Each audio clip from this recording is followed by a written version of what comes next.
আসসালামু আলাইকুম রহমতুল্লাহি ওয়া বারাকাতুহু। আলহামদুলিল্লাহি রাব্বিল আলামিন ওয়াসসালাতু ওয়াসসালামু আলা রাসূলিহিল কারীম ওয়া খাতামান নাবিয়্যিন নবিয়িনা মুহাম্মদ ওয়া আলা আলিহি ওয়া সাহবিহি আজমাইন। সুপ্রিয় দর্শক, পৃথিবীর যে প্রান্ত থেকে আপনারা এই মুহূর্তে এটিএন বাংলা টিভি স্ক্রিনের সামনে আছেন, সকলকে স্বাগত জানাচ্ছি। এটিএন বাংলার নিয়মিত আয়োজন ইসলামী সাওয়াল জবাব সরাসরি। এই আয়োজনের অনুষ্ঠানে আপনাদের জীবন ঘনিষ্ঠ যে কোনো ধরনের প্রশ্নের জবাব ইসলামিক শরীয়তের আলোকে জানতে কোরআনুল কারীম এবং সহিহ সুন্নাহর ভিত্তিতে আপনি সরাসরি প্রশ্ন করে এই আয়োজন থেকে ইনশাআল্লাহ আজিজ আপনার প্রশ্নের জবাব জানবার সুযোগ পাচ্ছেন। আমি আছি আপনাদের সাথে পুরো অনুষ্ঠান জুড়েই কারি কেম ফিরোজ। প্রিয় দর্শক, আমাদের সাথে আজ স্টুডিওতে উপস্থিত আছেন শেখ শাহ ওয়ালিউল্লাহ হাফিজাহুল্লাহ। আসসালামু আলাইকুম ওয়া রাহমাতুল্লাহি ওয়া বারাকাতুহু। ওয়ালাইকুম সালাম ওয়া রাহমাতুল্লাহি আহলান সাহলান শেখ। মারহাবান বিকুম, বারাকাল্লাহু ফিক। ওয়া ইয়াকুম আহসানতুম। মাশাআল্লাহ। প্রিয় দর্শক, আমরা আপনাদের সাথে এখনই যুক্ত হব। মাশাআল্লাহ, অনেকেই লাইনে আছেন। একটা বিষয় আমাদেরকে অবশ্যই আপনারা মনে করে সহযোগিতা করবেন, যারা আমাদের সাথে এই আয়োজনের প্রশ্ন করার সুযোগ পাচ্ছেন আপনি ফোন করার। যখন আমাদের সাথে আপনি কথা বলছেন, আপনার টেলিভিশন, আপনি যে টিভি সেট দেখছেন, টেলিভিশনের ভলিউমটা কমিয়ে আমাদের সাথে কথা বলুন। আমরা যাচ্ছি আজকের আয়োজন, ইনশাআল্লাহ শুরু করছি আজকের প্রশ্ন জবাব অনুষ্ঠান। বিসমিল্লাহ। যে কে আছেন দর্শক, বলুন কি প্রশ্ন। আসসালামু আলাইকুম। ওয়ালাইকুম আসসালাম ওয়া রাহমাতুল্লাহ। জাযাকাল্লাহু খাইর আরিফ। ওয়ালাইকুম আসসালাম ওয়া রাহমাতুল্লাহ। জি আরিফ সাহেব, আহলান সালাম। ওয়াইয়াক। প্রশ্ন দুটি। প্রথম প্রশ্ন, আমরা কি এটা বলতে পারি যে যখন তৌফিকটা আল্লাহ থেকে, ওয়া মা তাওফিকি ইল্লা বিল্লাহ আলাইহি তাওয়াক্কালতু ওয়া ইলাইহি উনীব, আর আল্লাহুম্মা ইন্নী আসআলুকাল আফিয়া ফিদ দুনিয়া ওয়াল আখিরাহ, এটা উত্তর একটু বলবেন। আল্লাহুম্মা ইন্নী আসআলুকাল আফিয়া ফিদ দুনিয়া ওয়াল আখিরাহ। আসসালামু আলাইকুম ওয়া রাহমাতুল্লাহ। ঠিক আছে। ওয়ালাইকুম আসসালাম ওয়া রাহমাতুল্লাহি ওয়া বারাকাতুহু। জি শেখ, আমরা শুনতে পারি ইনশাআল্লাহ। আলহামদুলিল্লাহ ওয়াসসালাতু ওয়াসসালামু আলা রাসূলিল্লাহি ওয়া বা'দ। আকুলু ওয়া বিল্লাহিত তাওফিক। জি হ্যাঁ, তিনি যেভাবে বললেন যে কোনো কাজে, ভালো কাজে, শর্তটা হলো যে কোনো ভালো কাজে আল্লাহ তাআলার তৌফিক কামনা করতেই হবে। আর হ্যাঁ, এই জন্যে ব্যক্তি যদি বলে ওয়া মা তৌফিক ইল্লা বিল্লাহ আলাইহি তাওয়াক্কালতু ওয়া ইলাইহি উনীব, তাহলে অবশ্যই এটা উত্তম, কোনো সন্দেহ নেই। কারণ এর অর্থ হলো আমার কোনো সামর্থ্য নেই, আল্লাহ তাআলার পক্ষ থেকে মঞ্জুরি ছাড়া আমি তার উপরই ভরসা করেছি এবং তার কাছেই ফিরে যাব। সুতরাং এই অভ্যাস তৈরি করা উচিত, যাতে কথায় কথায় আমরা কোরআন এবং সুন্নাহর শিখানো দোয়া করে নিজের জীবনকে ধন্য করতে পারি। আল্লাহ তাআলা তৌফিক দিন সবাইকে। আমিন। আল্লাহুম্মা ইন্নী আসআলুকাল আফিয়াতা ফিদ দুনিয়া ওয়াল আখিরাহ। এই আল আফওয়া ওয়াল আফিয়া ফিদ দীনি ওয়াদ দুনিয়া। জি, এটা অনেক শ্রেষ্ঠ একটি দোয়া।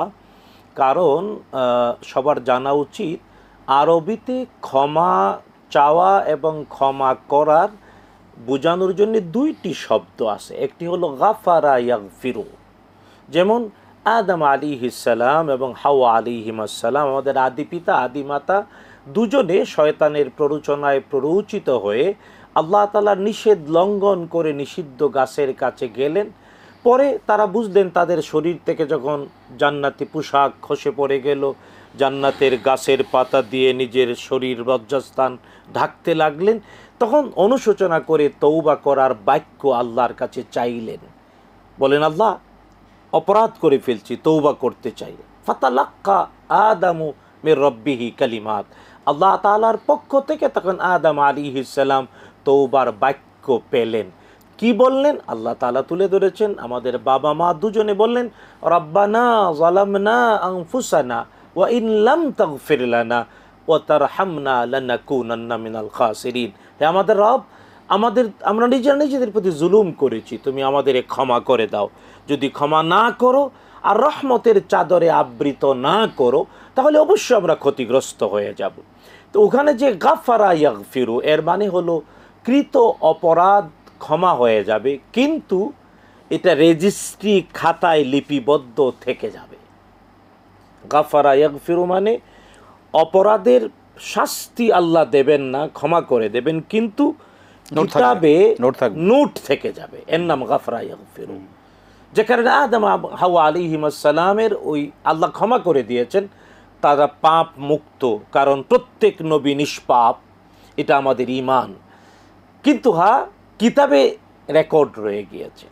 কিন্তু আরবিতে আরেকটি শব্দ আফুন, এই যে আল্লাহুম্মা ইন্নাকা আফুউন তুহিব্বুল আফওয়া, বা দুয়ার মধ্যে আল্লাহুম্মা ইন্নী আসআলুকা বা আল্লাহুম্মা ইন্না নাসআলুকাল আফওয়া ওয়াল আফিয়া ফিদ দীনি ওয়াদ দুনিয়া।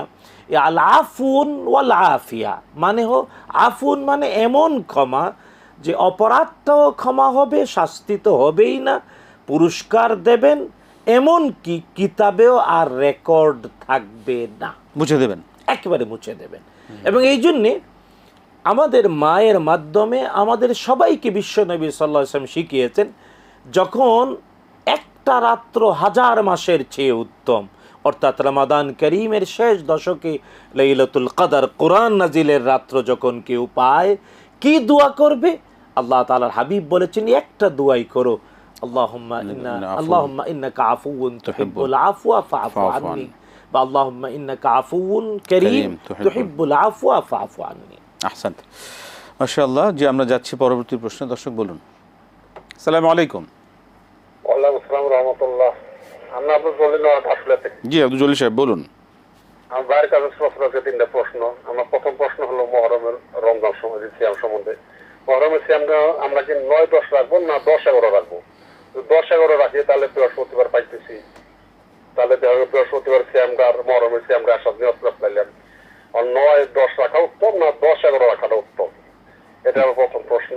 আর 2 নম্বর প্রশ্ন হলো, আমরা বাইরের আলোচনা অনেক শুনছি যে তাহাজ্জুদ নামাজে কেউ যদি প্রথম রাকাতে সূরা কাফিরুন 4 বার পড়ে, দ্বিতীয় রাকাতে সূরা ইখলাস 3 বার পড়ে, তাহলে 2 কথা কোরআন সওয়াবের সমবর্ধন সওয়াব পাওয়া যাবে। এখন আমার কথা হলো, আমরা যে অন্যান্য নফল নামাজ পড়ি, যেমন 2 রাকাত, যেমন তাহিয়াতুল ওযু পড়ি বা তাহিয়াতুল মসজিদ পড়ি, ইশরাকের নামাজ পড়ি, তাহলে আমি এই সব নামাজে আমি প্রথম রাকাতে সূরা কাফিরুন 4 বার, দ্বিতীয় রাকাতে সূরা ইখলাস 3 বার পড়তে পারবো কিনা? এলো আমার 2 নম্বর প্রশ্ন। আর 3 নম্বর প্রশ্ন হলো, আমরা জানি যে দোয়া কবুলের সর্বোত্তম জায়গা হলো তাহাজ্জুদ নামাজের সেজদার সময় বসে বাংলায় দোয়া করা যায়। তা আমরা যে ফজরের সুন্নতরা পড়ি, ফজরের সুন্নতের ফজিলত কিন্তু অনেক, এই ফজরের সুন্নত আমি বাংলায় দোয়া করতে পারবো কিনা? সেজদাতে আমি বাংলায় দোয়া করতে পারবো কিনা? ঠিক আছে, ধন্যবাদ। আসসালামু আলাইকুম। ওয়ালাইকুম আসসালাম ওয়া রাহমাতুল্লাহি ওয়া বারাকাতুহু। মোহতারাম, জি হ্যাঁ, মুহররম আমরা অলরেডি আলহামদুলিল্লাহ আল্লাহ তাআলার অনুগ্রহে আমরা মুহররম মাসে 4টি পবিত্র মাসের মধ্যে ধারাবাহিক বাস্তবতায় 3 নাম্বার হলো মুহররম। জিলকদ, জিলহজ আর মুহররম, সম্মানিত মাস। এটা অতি মর্যাদাময় সম্মানিত মাস। এই মাসের সওয়াব, ভালো কাজের সওয়াব অনেক বেশি, পাপের শাস্তিটাও আল্লাহ অনেক বেশি দেবেন, তাই আল্লাহ সতর্ক করেছেন, ফালা তাজলিমু ফিহিন্না আনফুসাকুম। সুতরাং এই পবিত্র মাসগুলোতে যাতে কেউ অপরাধ, পাপ, গুনাহ না করে। তবে হ্যাঁ, মুহররম মাসে ভালো কাজগুলোর মধ্যে শ্রেষ্ঠ হলো রোজা। বুখারী মুসলিম বর্ণনা করেছেন, বিশ্বনবী সাল্লাল্লাহু আলাইহি ওয়াসাল্লাম ইরশাদ করেছেন, আফদালুস সালাতি বা'দাল মাকতুবা, অর্থাৎ ফরজ নামাজের পরে আল্লাহর কাছে শ্রেষ্ঠ নামাজ হলো সালাতুল লাইল, তাহাজ্জুদের নামাজ। ওয়া আফদালুস সিয়াম বা'দা সিয়ামে রমাদান, রমজান মাসের ফরজ রোজার পরে শ্রেষ্ঠ রোজা আল্লাহ তাআলার কাছে সিয়ামু ফি শাহরিল্লাহিল মুহররম, আল্লাহর মাস, মানে মাসটাকে আল্লাহর মাস বলা হয়েছে। বিশ্বনবী বলেছেন শাহরুল্লাহ, আল্লাহর মাস মুহররম, অর্থাৎ আল্লাহর দিকে সম্বন্ধিত করে মাসটার মর্যাদা বিশ্বনবী সাল্লাল্লাহু আলাইহি ওয়াসাল্লাম আরও বাড়িয়ে দিয়েছেন। তাই মুহররম সব মাসই আল্লাহর, কিন্তু বিশ্বনবী সাল্লাল্লাহু আলাইহি ওয়াসাল্লাম আমাদেরকে বোঝানোর জন্য আল্লাহর মাস মুহররমের রোজা আল্লাহর কাছে রমজানের ফরজ রোজার পরই শ্রেষ্ঠ রোজা। তবে হ্যাঁ, এই ক্ষেত্রে আশুরার রোজাটা হলো আরও শ্রেষ্ঠ, কারণ মুহাম্মদুর রাসূলুল্লাহ সাল্লাল্লাহু আলাইহি ওয়াসাল্লাম ইরশাদ করেছেন, মুহররমের 10 তারিখের রোজাটা 1 বছরের পাপের কাফারা হয়, 1 বছরের। তাই মুহররমের 10 তারিখের রোজাটা আমরা কেউই ছেড়ে দেব না। তবে হ্যাঁ, রাসূলুল্লাহ সাল্লাল্লাহু তাআলা আলাইহি ওয়াসাল্লাম এই পৃথিবী থেকে বিদায় নেয়ার আগের বছর বলেছিলেন, যদি আমি আগামী বছর বেঁচে থাকি তাহলে ইহুদি খ্রিস্টানদের বিপরীত করার জন্যে লাসুমান্নাত তাসিআ, আমি মুহররমের 9 তারিখেও একটা রোজা রাখবো। রাসূলুল্লাহ সাল্লাল্লাহু আলাইহি ওয়াসাল্লামের আকাঙ্ক্ষা ছিল 9ই মুহররম রাখবেন, তারপরে 10 তারিখ রাখবেন। এই জন্যে তিনি যেভাবে প্রশ্ন করেছেন 9-10 না 10-11 উত্তম কোনটা? উত্তম হলো 9-10 রাখা। রাসূল সাল্লাল্লাহু আলাইহি ওয়াসাল্লামের আকাঙ্ক্ষাকে, রাসূলুল্লাহ সাল্লাল্লাহু আলাইহি ওয়াসাল্লামের আগ্রহকে বাস্তবায়ন করা। তাই 9 তারিখ রোজা হবে বিশ্ব নবীর আগ্রহের রোজা, রাসূল সাল্লাল্লাহু আলাইহি ওয়াসাল্লামের আকাঙ্ক্ষার রোজা, নবীজির নির্দেশনায় রোজা এবং ইহুদি খ্রিস্টানদের বিপরীত। তাই সওয়াবটা অনেক বেশি। আর 10 তারিখ তো একটা রোজা 1 বছরের পাপের কাফারা। তবে কেউ যদি কোনো কারণে 9 তারিখ রাখতে না পারেন তাহলে 10 এবং 11 রাখতে পারেন, তাতেও ইহুদি খ্রিস্টানদের বিপরীতটা হয়ে যাবে। তবে সর্ব উত্তম, সবচাইতে বড় উত্তম হলো 9, 10, 11 তিনটা রাখা। তাহলে একদম মানে রাসূল সাল্লাল্লাহু আলাইহি ওয়াসাল্লামের আগ্রহ মর্যাদার সাথে রাখা হলো, ইহুদি খ্রিস্টানদের বিপরীত করা হলো, মুহররমের আশুরার রোজাটাও হলো। এবং শুধু তাই না, মুহররমে আশুরার বাহিরেও পুরা মাসের মধ্যে নফল রোজা রাখার চেষ্টা করা উচিত। সোমবার, উনি যেভাবে সুন্দর করে বৃহস্পতিবার বলেন, সোমবার, বৃহস্পতিবার, চাঁদের 13, 14, 15 এই রোজাগুলো রাখার চেষ্টা করা উচিত। মানে অথবা 13, 14 চাঁদের 13, 14, 15 কেউ পারলো না, সোম বৃহস্পতি পারলো না, অন্তত তবু যে কোনো দিন হলেও মুহররম মাসে একটু নফল রোজা রাখার চেষ্টা করা উচিত, যেহেতু রমজানের ফরজ রোজার পরেই শ্রেষ্ঠ হলো মুহররমের রোজা। আমরা প্রশ্ন যাব, দর্শক বলুন কে আছেন। আসসালামু আলাইকুম। ওয়ালাইকুম সালাম ওয়া রাহমাতুল্লাহি ওয়া বারাকাতুহু। হুজুর, আমি জরামপাড়া সুনামগঞ্জ থেকে ইনুস বলছি। জি ইনুস সাহেব বলুন। হুজুর, আপনাদের অনুষ্ঠানের মাধ্যমে অনেক কিছু অজানা জিনিস জানতে পারছি, হয়তো এই অনুসারে কিছু কিছু আমল করার চেষ্টা করি হুজুর। তো আপনাদের অনুষ্ঠানের মাধ্যমে জানতে পেরেছি যে এই আজানের জবাব দেওয়া ওয়াজিব। তা আমাদের এই মসজিদের ইমাম সাহেব মাগরিবের সময় উনি হাদিস পড়েন, ইমাম সাহেব কি আপনার এই আজানের সময় কি এই মানে জবাব দিতে হয় না? হ্যাঁ। আর 2 নম্বর প্রশ্ন হলো হুজুর, কোন সময় কখন মানুষের ঈমান এবং আমল আর উপকার আসবে না? আচ্ছা ঠিক আছে, ধন্যবাদ, আমরা শুনবো সাহেব আপনার বিষয় ইনশাআল্লাহ। শেখ, আমাদের একটা বিরতিতে যেতে হচ্ছে, ফিরে এসে ইনশাআল্লাহ এই বিষয়ে আমরা শুনবো। প্রিয় দর্শক, আপনারা দেখছেন ইসলামী সাওয়াল-ও-জবাব সরাসরি আয়োজন।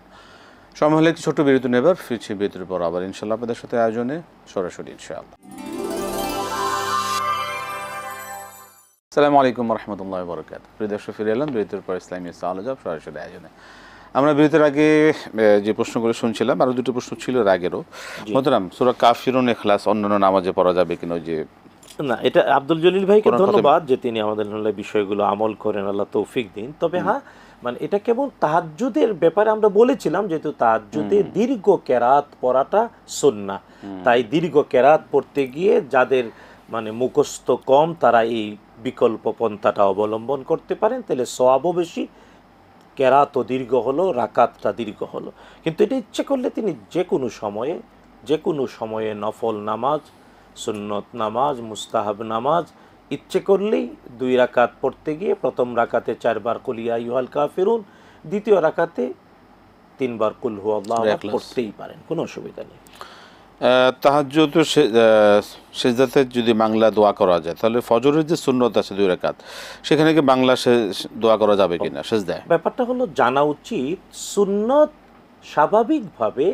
স্বাভাবিকভাবে সুন্নত আমরা যেভাবে বলি আর কি, উলামারা বলেন স্বাভাবিকভাবে সুন্নতটা 2 প্রকার, একটা সুন্নাহ মুআক্কাদা আর একটা হলো সাধারণ সুন্নাহ মুস্তাহাব সুন্নাহ। যেটা সুন্নাহ মুআক্কাদা নামাজগুলো সুন্নাহ অনুযায়ী করা, দোয়া করতে চাইলে আপনি আরবিতে যতটুকু পারেন তাই, কিন্তু সাধারণ সুন্নাহ যেটা সুন্নতে মুআক্কাদা না, অর্থাৎ নফল সালাত, এখানে আপনি বাংলায় করবেন আর কি।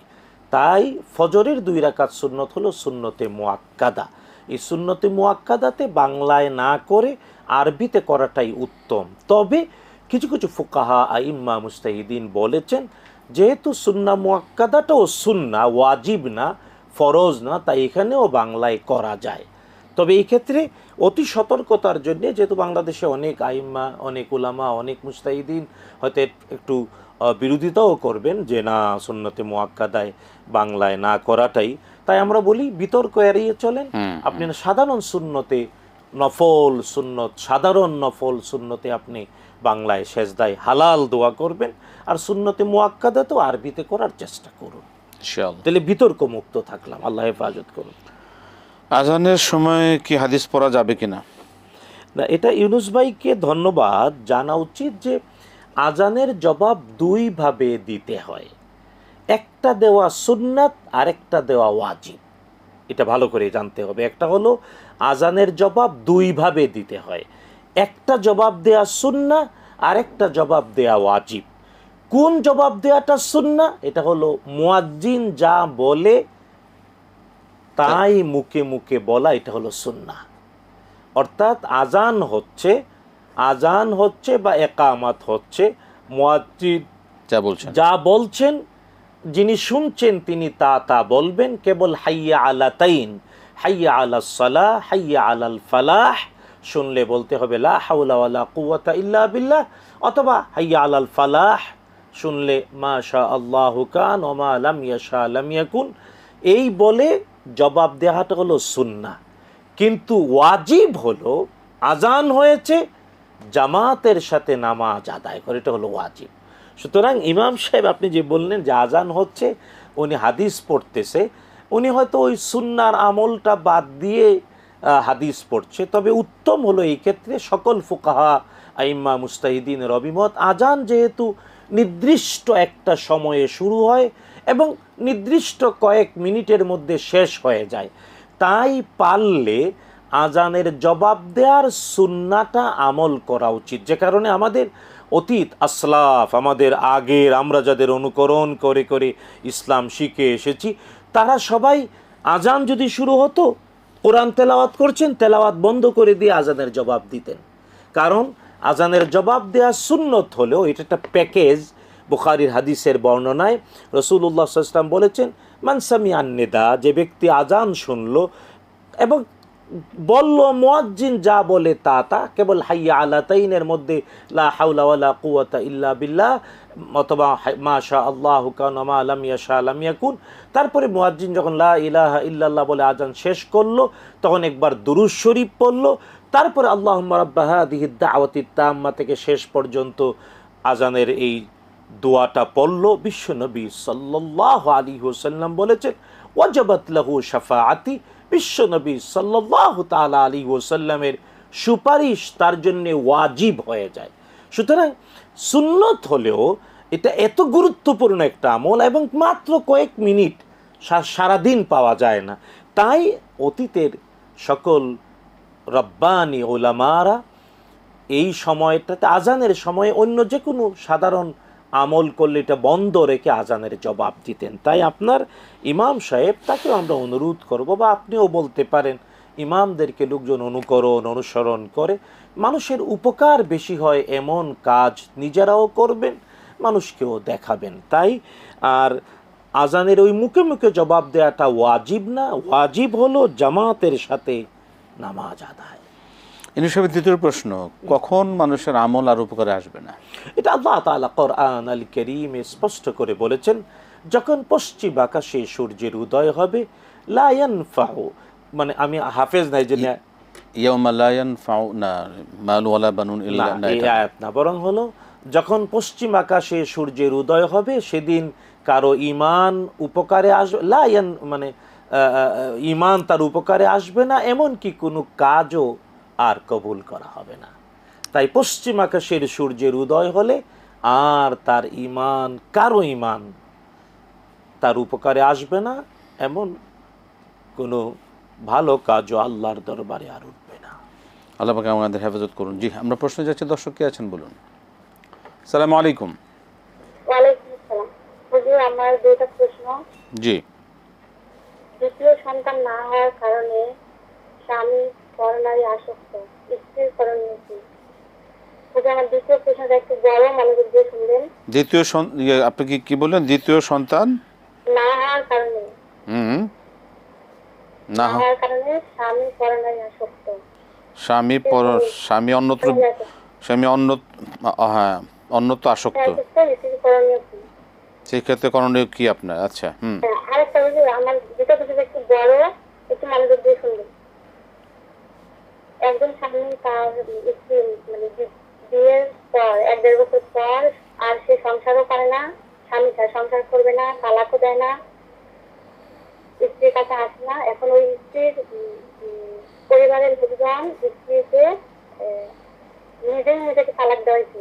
স্ত্রীকে তালাক দেওয়া, ওরা অন্য জায়গায় দিয়ে দিচ্ছে ওই স্ত্রীটাকে। যে দরকার ওখানে আরেকটা, ওখানে একজন সন্তান হয়েছে। হওয়ার পর এই প্রথম স্বামী ওই স্ত্রীকে দেনমোহরে টাকা তখনও দেয় নাই। এখন এক সময় ওই স্ত্রীটা মারা যায়, বর্তমানে সে মৃত, সে মারা গেছে। এখন প্রথম স্বামী এই স্ত্রীর প্রতি যে তার যে দেনমোহরে টাকাটা, এই টাকাটা কাকে দিবি সেটা নাই। তার কি ওই পরিবারের লোকজনকে দিবে? ওই মহিলাটা পাগল হয়ে গেছিল।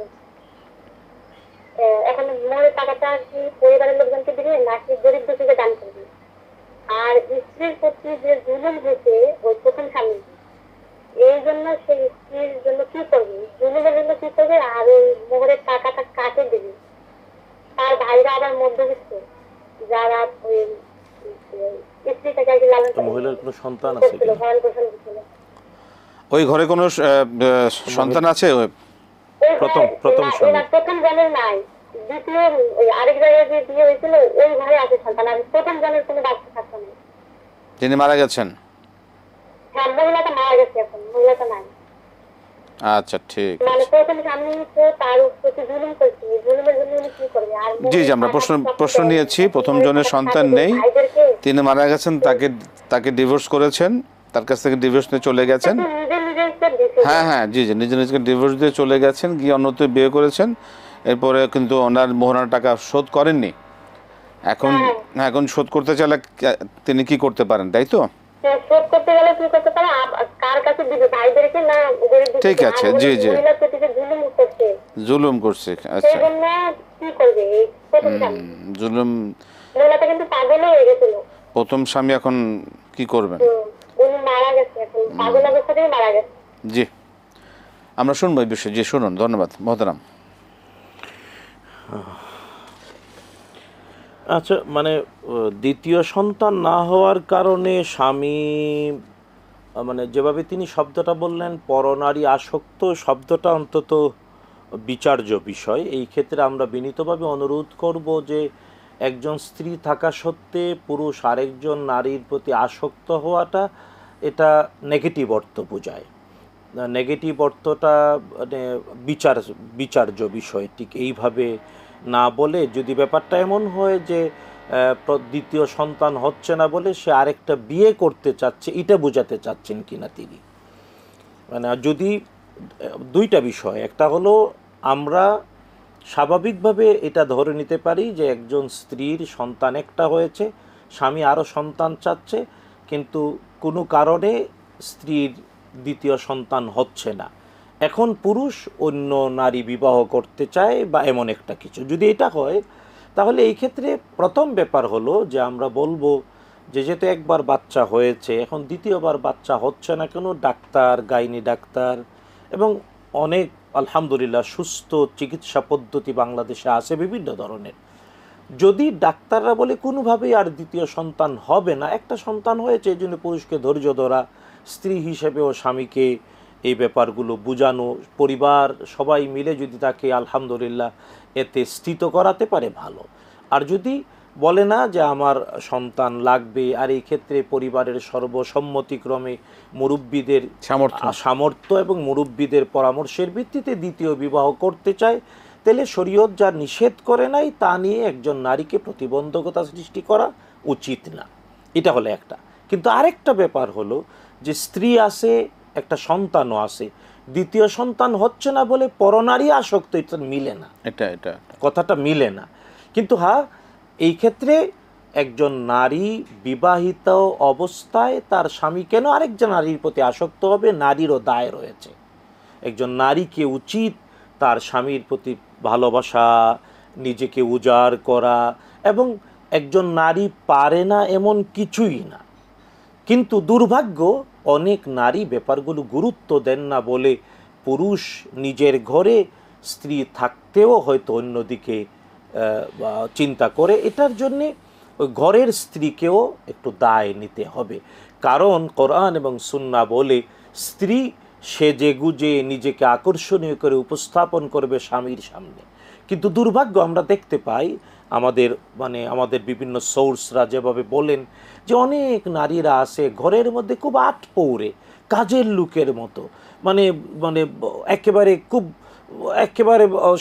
জীর্ণ শীর্ণ সাধারণ কাপড় পরে, আর বাহিরে গেলে একেবারে চকচক করে সেজে গুজে যায় না। এগুলা উচিত না। এগুলার কারণে সমাজে আজ এই নেতিবাচক প্রভাবগুলো পড়তেছে। তবে পুরুষ যিনি, তাকেও জানা উচিত যে মানুষের সর্বশ্রেষ্ঠ সম্পদ হলো চরিত্র, আর চরিত্র সংরক্ষণের আল্লাহ এবং তার রাসূলের শিখানো এবং নেচারের স্বাভাবিক বাস্তবতায় ফিতরত হলো বৈবাহিক বন্ধন স্বামী স্ত্রী। তাই নিজের সংসারে স্ত্রী আছে, অন্য নারীর প্রতি আসক্ত হওয়া এটা মহা অপরাধ, কবিরা গুনাহ, এতে সব কিছু হারিয়ে যায়। যে কারণে আলী রাদিয়াল্লাহু তাআলা আনহুর আরবি কথাকে ইংরেজিতে অনুবাদ করে বলা হয়, money is lost, nothing is lost, health is lost, something is lost, character is lost, everything is lost. যার চরিত্র নাই তার কিচ্ছুই নাই। সুতরাং আল্লাহ তাআলা আমাদেরকে চারিত্রিক নেতিবাচক বাস্তবতা থেকে সবাইকে হেফাজত করুন। সেক্ষেত্রে কোনো আমল কি রয়েছে কিনা স্ত্রীদের? একটি দোয়া বারবার করবেন তিনি, সূরাতুল ফুরকানের ৭৪ নম্বর আয়াতের শেষাংশ, রব্বানা হাবলানা মিন আজওয়াজিনা ওয়া যুররিয়াতিনা কুররাতা আয়ুনিন ওয়াজআলনা লিল মুত্তাকিনা ইমামা। এটা স্বামী স্ত্রী উভয়ই পড়তে পারে? উভয়ই পড়তে পারবে। জি। স্বামীর যে পরবর্তী ঘটনা শুনলাম, জি হ্যাঁ, মানে যে ঘটনা তিনি বললেন যে, বা আমরা শুনলাম, আপনিও ব্যাখ্যা করে বললেন, এক নারীর প্রথম বিবাহ হয়েছে, কোনো কারণে প্রথম সংসারে আর হয়তো অত্যাচার করেছে স্বামী, পরিবারের সবাই মিলে মহিলাই তালাক দিয়ে দ্বিতীয় জায়গায় বিয়ে বসেছে, আবার ওখানেও গিয়ে সে মারা গিয়েছেন, আল্লাহ তাকে ক্ষমা করে দিন।